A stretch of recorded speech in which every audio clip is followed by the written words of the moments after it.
Thank you very much for being here. मैंने production house को कहा कि भाई मैं भोपाल में ही हूँ अपने काम की वजह से, सो अगर यहीं पे संभव हो जाए तो अच्छा हो जाएगा। बहुत बहुत धन्यवाद, आप सब लोग आए। जी सर, पौरुषपुर फिल्म जिसका ट्रेलर भी रिलीज हो चुका है, पूरा नज़र आ रहा है, उसमें काफ़ी कुछ क्या कहते हैं, बालाजी की वेब सीरीज है, सेक्स और रोमांस से भरपूर है। तो अन्नू जी इसमें किस रूप में नजर आएंगे, क्या कैरेक्टर है आपका, क्या फिल्म वेब सीरीज़ है, फिल्म तो नहीं है। जी। वेब सीरीज़ है और स्त्रियों का शोषण और उसके खिलाफ महाराजा भद्र प्रताप के खिलाफ विद्रोह, ये नट शेल में उसकी कहानी है। और किस तरह से एक महाराजा जो है ऑटोक्रेटिक है, डिक्टेटर है, वुमेनाइज़र है, डिबॉच है, और उसका जब मतलब निकल जाता है तो किस तरह से स्त्री का मिसयूज़ करता है, ये बेसिक उसका फ्रेमवर्क है। आप अपने कैरेक्टर के बारे में, अन्नू जी किस रूप में नजर आएंगे, उसमें क्या कैरेक्टर? मैं राजा भद्र प्रताप का रोल कर रहा हूँ। जी अनुज जी, जैसा कि आपने अभी कहा कि आपकी जो वेब सीरीज है उसमें स्त्रियों के शोषण को दर्शाया गया है जी, और ये ऑब्वियसली मतलब पुराने ज़माने से रिलेटेड है। 17th सेंचुरी का बैकड्रॉप रखा है बनाने वालों ने, ऐसा कहा गया है। अब वो जब जब सामने आपके आता है तो देखिए, आप बताइए कि मैंने तो काम कर दिया है। आपको क्या लगता है कि आज के ज़माने में भी स्त्रियों का शोषण इसी तरह से जारी है या उसमें कुछ बदलाव हुआ है? समय के साथ साथ रूप बदल जाते हैं, मोडस ऑपरेंडी बदल जाती है। स्त्री का शोषण आज से नहीं, बरसों से हो रहा है, बरसों से। आज आज नया थोड़े है, हर युग के अंदर नए नए मोडस ऑपरेंडी होते चले गए। तो स्त्री तो हमेशा से पीड़िता रही है, इसमें कोई शक नहीं है, अलग अलग तरह से। शोषण का रूप बदल गया। हाँ, मोडस ऑपरेंडी बदल गया है, आप समझें। और जैसे जैसे लोग मीडिया के थ्रू अवेयर होते चले गए, वैसे वैसे राज खुलने लगे हैं। बीमारियां तो पहले भी थी, लेकिन मेडिकल साइंस इतनी आगे आ गई कि बीमारी का पता लग जाता है कि हाँ बीमारी, बीमार तो पहले भी थे। सो इस तरह से अगेन शोषित तो रही है। आप मुझे कोई काल बता दीजिए ऐसा कि जहाँ स्त्री शोषित नहीं रही है। आपने कभी गौर से नोटिस किया है कि अगर आपको किसी भी व्यक्ति का अपमान करना हो तो सबसे पहले आप उसकी माता, बहन, बेटी और पत्नी को गाली देके उसका अपमान करते हैं? तो ये क्या है निशानी? अब मालूम है आपको कि इसको अगर मैं अपमानित करूंगा तो सामने वाली की का तिरस्कार होगा, अपमान होगा, बेइज्जती होगी, और जंग भी उसके लिए लड़ी जाती है, अपराध भी उसके लिए हुए हैं। सो पौरुषपुर में मेकर्स ने इस तरह का कुछ क्रिएट करने की कोशिश की है। अब आगे मुझे उम्मीद है कि हमारे जो दर्शक हैं उनको पसंद आए। तो सर, जिस तरह का सिनेरियो जो पैंडेमिक टाइम में आया, ऑलमोस्ट सभी बड़े नाम, बड़े डायरेक्टर, बड़े जो चेहरे हैं, पुराने एक्टर, वो OTT प्लेटफॉर्म पे, वेब सीरीज पे शिफ्ट हो गए। तो हम जो फिल्म, जो पर्दे का जो सिनेमा है, उसका कैसा भविष्य आप क्या देखते हैं? अभी मेरी पिक्चर हिट हुई है, सूरज पे मंगल भारी है, और वो सिनेमा हॉल में प्रदर्शित की गई है। सिनेमा हॉल, कोविड ने क्या सिखाया कि अपने को एडजस्ट करना है, ठीक है ना? यही आप भी एडजस्ट कर रहे हैं, हम भी एडजस्ट कर रहे हैं, और मिनिमम चीज़ों के अंदर किस तरह से एडजस्ट कर सकते हैं हमने प्रूव किया अपने आप को कि यार नहीं, 2 रोटी में भी हम गुजारा कर सकते हैं, केपेबल हैं 2 रोटी में गुजारा करने का। और यही इस बात का परिचय है कि life goes on with Covid और विदाउट कोविड। और हर व्यक्ति जो जिस भी फील्ड से जुड़ा हुआ है, वो चाहे व्यापारी हो, आटा बेचने वाला हो, कि ऑनलाइन बेचने वाला हो, कि मीडिया हो, हम सब एडजस्ट कर रहे हैं। जजेस एडजस्ट कर रहे हैं, मंत्री एडजस्ट कर रहे हैं। सो उस तरह से फिल्म इंडस्ट्री भी एडजस्ट करेगी। सर, अभी रिसर्च में पाया गया कि बहुत सारे सिनेमा घर बंद भी हो रहे हैं OTT की वजह से, क्योंकि OTT इस समय काफ़ी हावी हुआ है। जी, तो क्या लगता है कि आने वाले समय में सिनेमा हॉल क्या मुझे बिल्कुल ऐसा नहीं लगता कि कोई चीज़ ओटीटी की वजह से सिनेमा हॉल बंद हो जाएंगे। सिनेमा हॉल के बंद होने के पीछे विशुद्ध एक कमर्शियल कारण होते हैं, ठीक है। फाइनेंस का कारण होता है कि जिन्होंने सिनेमा हॉल चलाए उन्होंने कहा कि अभी मैं एक सिनेमा हॉल नहीं चलाऊंगा, मैं मॉल भी चला देता हूं और यहाँ पे 3 थिएटर लगा देता हूं छोटे छोटे, और वहाँ पे पॉपकॉर्न भी रख देता हूँ, समोसे भी रख देता हूँ। तो बिज़नेस का तरीका है, लेकिन मुझे ऐसा नहीं लगता कि सिनेमा हॉल्स बंद हो जाएंगे। उनकी जब तक उपयोगिता है वो तब तक चलते रहेंगे। आपने कभी सोचा है कि अब आप लोग हम लोग रॉ स्टॉक के ऊपर शूटिंग नहीं करते हैं, लेकिन अब ये आ गया ना, आपका भाई ये जो कैमरा है इसके ऊपर कमाल अद्भुत लोगों ने पिक्चरें शूट करनी शुरू कर दी हैं। तो समय के साथ साथ सब कुछ बदलता चला जाता है, लेकिन अभी फ़िलहाल मुझे नहीं दिख रहा कि सिनेमा हॉल बंद हो जाएंगे। ऐसा रहे जैसे मीडिया कभी बंद नहीं होगी, वैसे अभी तक मुझे नहीं लग रहा कि सिनेमा हॉल कभी बंद होंगे। जी, अनुज जी, जैसे बड़े पर्दे पर जब भी कोई फिल्म रिलीज होती है तो उसको पहले सेंसर बोर्ड से गुजरना पड़ता है, मगर ओटीटी जो प्लेटफॉर्म है उस पर ज़्यादातर कंटेंट है, खासकर वेब सीरीज जो है उसमें अश्लीलता, गाली गलौज कूट कूट के भरी है। आपको क्या लगता है इस पे भी सेंसरशिप का एक नियंत्रण अभी होना चाहिए? अभी कुछ दिन पहले इसी का वक्तव्य स्टेटमेंट मैंने देखा था कि कुछ अति ज़्यादा हो गई है, तो विचाराधीन है ये मामला कि ओटीटी प्लेटफॉर्म के पे भी सेंसरशिप की ज़रूरत है। और अगर आप मुझसे पूछना चाहेंगे तो एक होता है ना कि आप सेल्फ कंट्रोल कीजिए अपने आप के ऊपर, और ओटीटी के ऊपर नहीं, हम सबको करना है। पत्रकारिता भी कि आपको कितना जाना है। आपने पत्रकारिता के 26/11 अभी गुजरा है, उसके दुष्परिणाम आपने देखे हैं बहुत अच्छी तरह से। तो इससे पहले कि सेंसरशिप आप पर लागू की जाए, कहीं सेल्फ कंट्रोल, स्वयं पे नियंत्रण अगर कर लिया जाए तो फिर उसकी नौबत ही नहीं आएगी। और नौबत तब आएगी कि जब हम अपने आप पे कंट्रोल नहीं कर पाएंगे। बड़ी सिंपल सी बात है। गवर्नमेंट को जो करना है गवर्नमेंट करेगी। कहीं ना कहीं जैसे आपका प्रश्न है वो बिल्कुल सही है और उचित है कि बहुत ज़्यादा अश्लीलता हो रही है, तो और क्या कर सकते हैं। अगर नहीं कंट्रोल करोगे आप तो हम सेंसरशिप कर देंगे। सेंसर बोर्ड को लेकर भी अक्सर आवाज उठती है कि जो हमारी स्वतंत्रता है, जो हम दिखाना चाहते हैं, सेंसर बोर्ड उसको कई बार फाड़ देता है। तो उसको लेकर आप क्या सोचते हैं?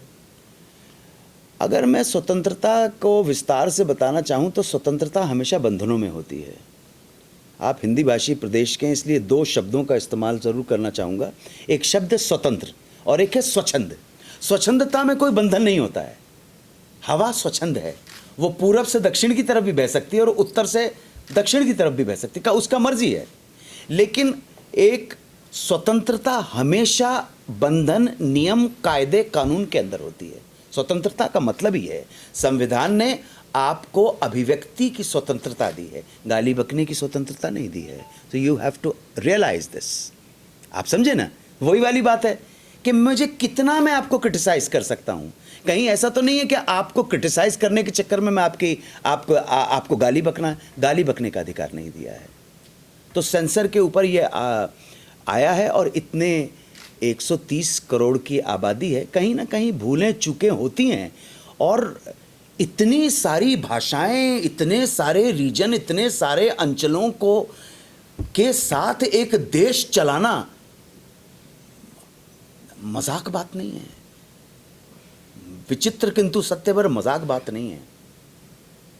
कितनी भाषाएं हैं, अलग अलग। ज़रा सा आगे भोपाल से रायसेन की तरफ बढ़ जाओ, ज़रा बेगमगंज चला जाओ, भाषा का स्वरूप ही चेंज हो जाता है। और भोपाल से अगर इंदौर की तरफ बढ़ जाओ, देवास, और ज़रा सा आगे बढ़ जाओ, भाषा चेंज हो जाती है। इतनी सारी भाषाएं हैं, सैकड़ों डायलेक्ट हैं, और हम बंधे हुए किससे हैं? एक विदेशी भाषा से। त्रासदी है इस देश की, परंतु फिर भी देश चल रहा है और उम्मीद है कि चलता रहेगा। सर, आपने भी कहा कि इतनी सारी भाषाएं हैं, इंडस्ट्री में इतना टैलेंट है, लेकिन सर ऑस्कर जैसे पुरस्कार उसमें क्यों नहीं आ पाते इंडिया में? अच्छा, इसके पीछे बहुत सारे कारण हैं। उनमें से एक कारण तो है कि मैंने ऐसा सुना है, मैं बड़ा विनम्र निवेदन करना चाहता हूं कि ना मैं सिनेमा देखता हूं, हार्डली टीवी देखता हूं, मैं अखबार भी नहीं पढ़ता हूं, रेडियो भी नहीं सुनता हूं।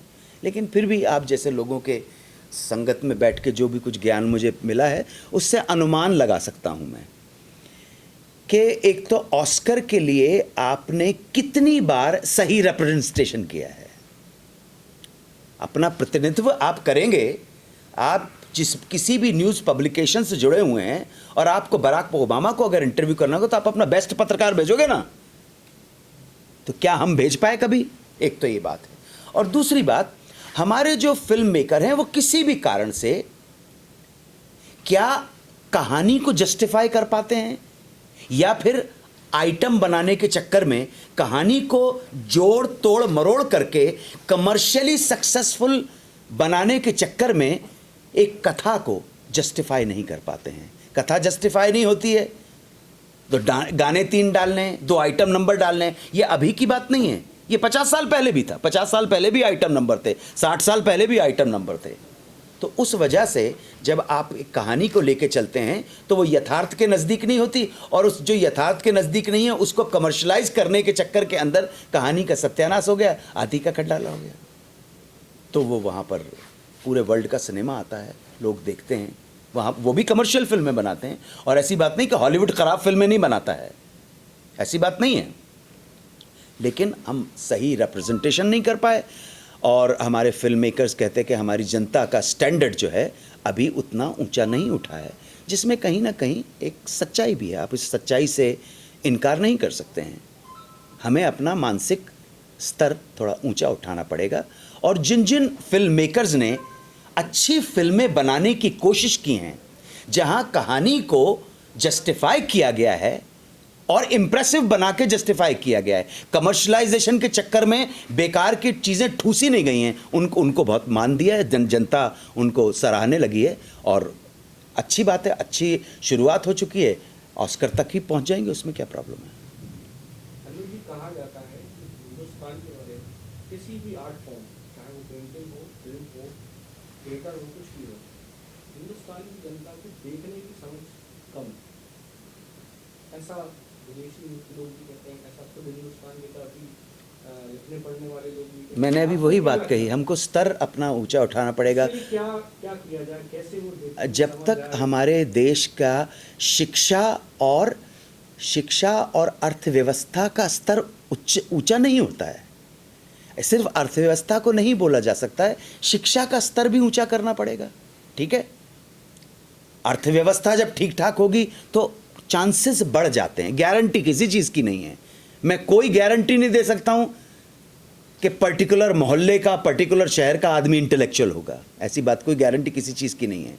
इंटेलेक्ट तो बहुत अद्भुत चीज़ है, होना हो तो हो जाए और नहीं होना हो तो नहीं हो, ठीक है। लेकिन एक जनरल स्टैंडर्ड बढ़ना ज़रूरी है, शिक्षा का स्तर बढ़ना ज़रूरी है, अर्थव्यवस्था ठीक होगी तो कैसे होगा। अगर आज आप 50,000 रुपये कमाते हैं, लेकिन कल के दिन आपके बैंक में अगर 5 लाख हो जाएं, तो 50,000 में आप जो चीज़ों की शॉपिंग करेंगे या घूमने के लिए जो जगह चुनेंगे 50,000 में, और 5 लाख में जो जगह चुनेंगे, उसमें फ़र्क होगा।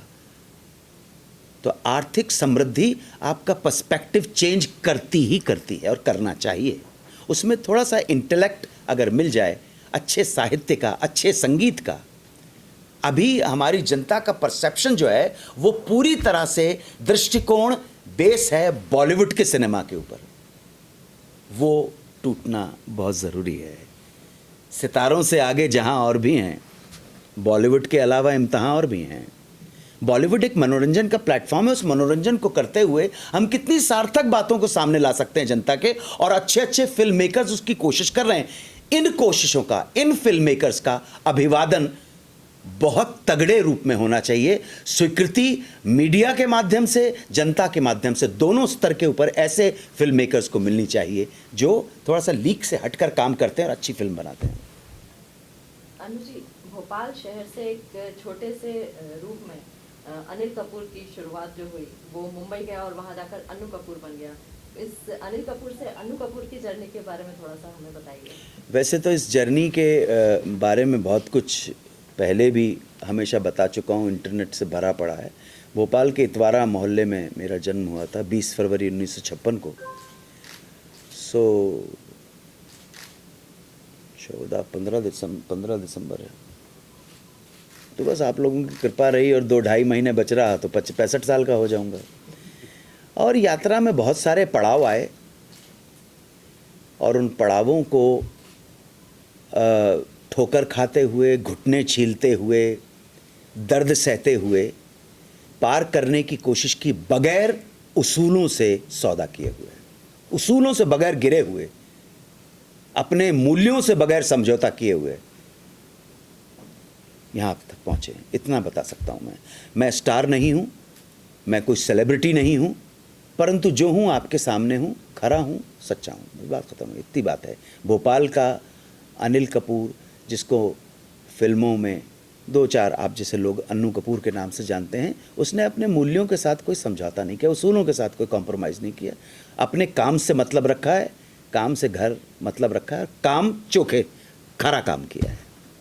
That much I can say. Sir, आपको बॉलीवुड का इंसाइक्लोपीडिया पीले भी कहा जाता है, लेकिन आपने सर इस दौरान लॉकडाउन में क्या मैं संयोग से 17 मार्च को अपनी क्रिएटिव टीम के साथ फार्म हाउस पे निकल गया था और 147 दिन बाद अपने फार्म हाउस से, अपने गांव से वापस लौटा।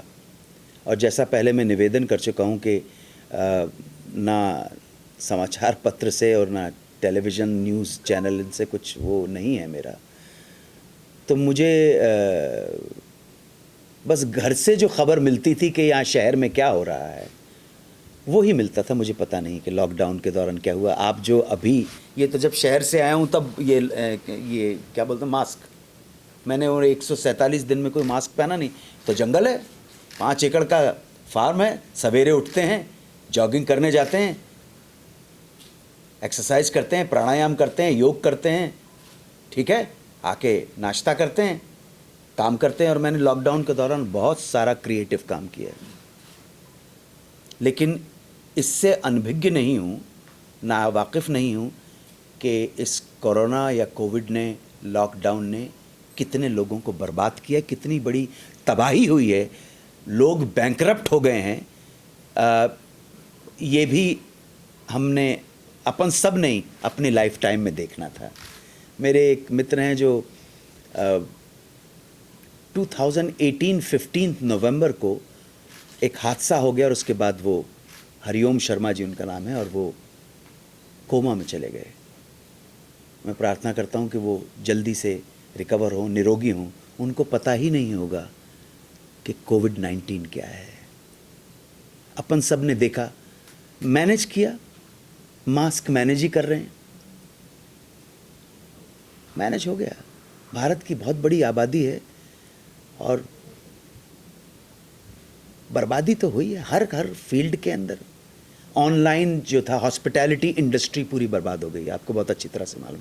ट्रैवल इंडस्ट्री बर्बाद हो गई है, लेकिन जो ऑनलाइन फूड इंडस्ट्री ने अच्छा किया है, और कौन कौन सी इंडस्ट्री रही जो ठीक ठाक करा, जो कपड़े, मेडिकल बहुत अच्छा किया, बिल्कुल सही बात है, मेडिकल ने बहुत अच्छा किया। ऑनलाइन मैंने सुना है अमेज़ॉन तो और बढ़ गए, पहले ही कम ही नहीं थी, और भी बढ़ गए हो तो।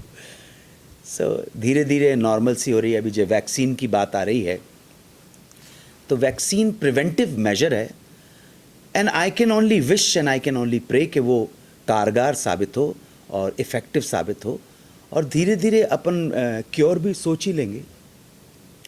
लेकिन 2020 जो है, मुझे नहीं लगता कि हमारे जो पूर्वज गुजर गए हैं वो कभी अनुमान भी कर पाए होंगे कि ये कोविड नाम की कोई चीज़ आ जाएगी, ऐसी पेंडेमिक आएगी। जबकि स्पेनिश फ्लू 1980 में आया, आप सबने स्वाइन फ्लू के बारे में भी सुना, स्पेनिश फ्लू के बारे में सुना, डेंगू आया, चिकनगुनिया वगैरह, इतनी सब, लेकिन इसने तो कुछ लिमिट ही क्रॉस कर दी इसने।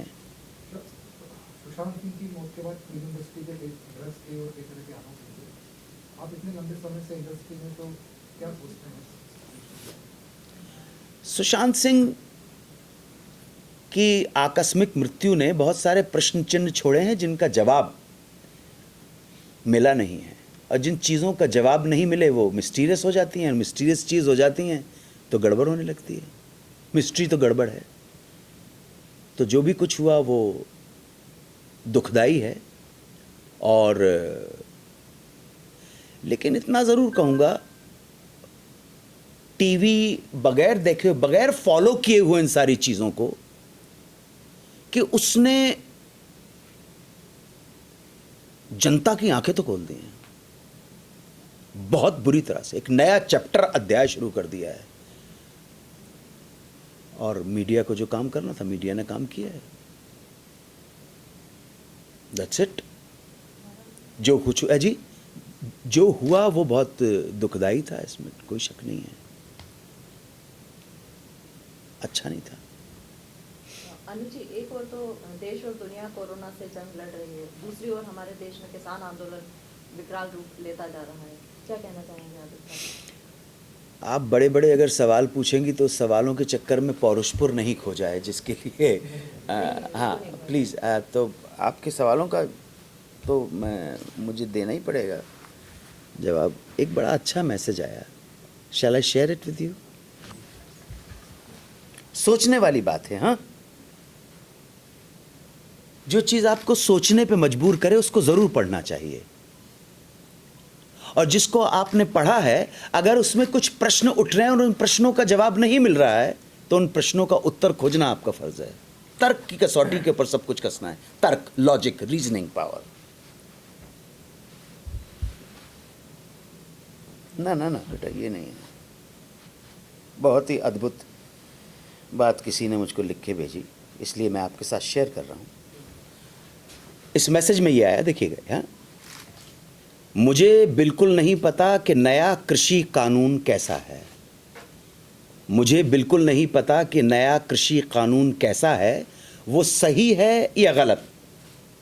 मुझे बिल्कुल नहीं पता कि नया कृषि कानून कैसा है, वो सही है या गलत।